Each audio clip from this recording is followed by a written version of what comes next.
Good afternoon, everybody, or morning, whenever you're watching this. So today we're going to take and we're going to have a quadratic and we're going to graph it.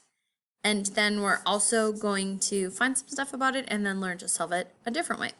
So do you see right here, this says x squared plus 8x plus 15. So I'm just going to graph that on Desmos and see what things end up looking like. Oh, look, there, it's already done. And there's a fly in my room. Okay, so we've got x squared plus 8x plus 15. So some things I want to find about it. I look right here and I'm like, oh, look, the vertex is at -4, -1. Great. Well, if the vertex is at -4, -1, there's this line called the axis of symmetry that just goes up and down, and that's at x equals -4. Hey, I think I'll just write those things down right now. So my vertex was at -4, 1. Was it -4, -1? Well, if that's the case, then my axis of symmetry is always x equals something. In this case, the something is -4. All right, let's look back at it and see what else we have. -4, -1. Oh, look at my solutions. That's where, like the roots, the solutions, it's where it meets the ground or the x-axis. So -5 and -3. I'm going to go back and fill those things in. -5, -3. So x equals, let's not write it that way. So -5, let's see. I'm going to graph the things. -5 and -3.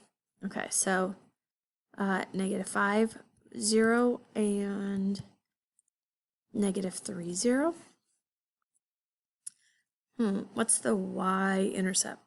Well, let's look. Y-intercept, oh, it's a little higher. Oh, 15. All right, well, I suppose that's good. It doesn't necessarily fit on my graph, but I can look and see, let's see.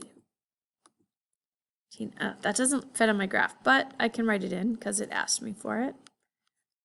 And let's see. Oh, I bet that let's look at -1 and see where it meets at -1. Because I can always just start at the center and then go one out, one more out.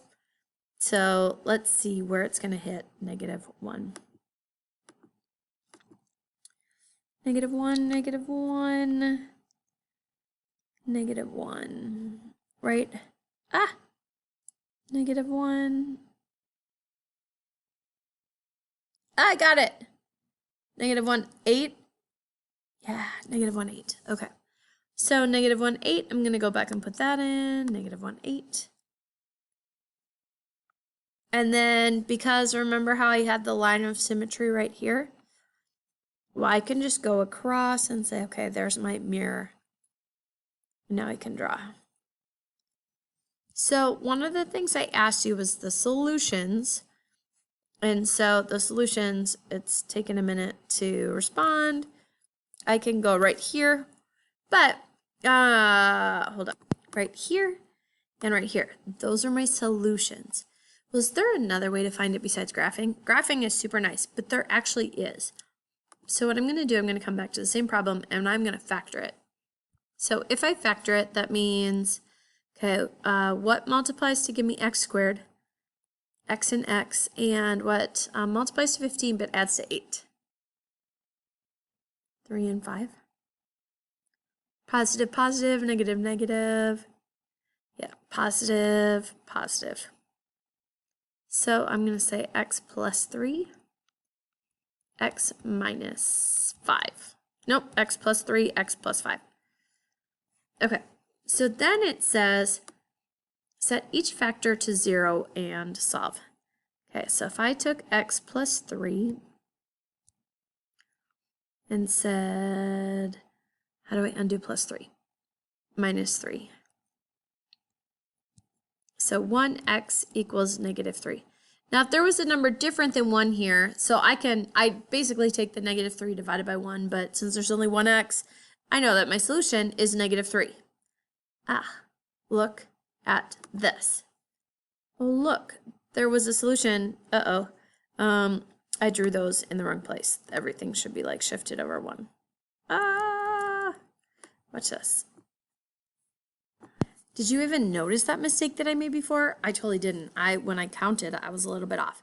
But this point is still here. Should have been at -4, -1. I just counted wrong. Okay, but here we go, hopefully. So it's good to just correct your mistakes. I'm not remaking the video because mistakes are important and valuable. I fixed it. Okay, so now that that is all said, I have this 0 at -3. The other one's at -5. Let's see if we can find that from the other slide. Oh, do you see where the -5 would have come from? Well, what plus 5 makes 0? -5. Hopefully you can just see that. So that's what we're going to do today. We're going to graph it, but we're also going to factor and say, oh, I can find the roots, the solutions in more than one way.